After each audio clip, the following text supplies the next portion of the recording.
ရှုပ်ပါနဲ့တော့ငါတို့ကရှင်းစလျှောက်ဖို့ဆွဲနေပေါ့နောက်တစ်ခေါက်တော့လည်းနဲ့အော်ဘာလို့မှလည်းပြောမင်းမချရင်လာမရှုပ်ပါနဲ့တော့အားလုံးကရှင်းစလျှောက်ဖို့ဆွဲနေပေါ့နောက်တစ်ခေါက်တော့လည်းနဲ့အော်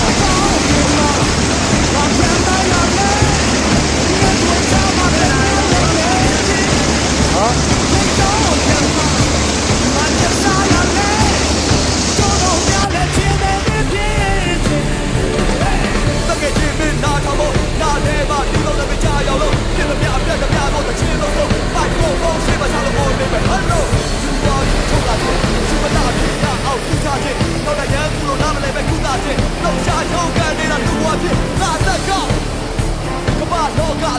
ရှာဖွေရေးခိတာတဲ့ဘဝကိုသူစစ်ဖြစ်ချင်တော့ဖြစ်ရမယ် generation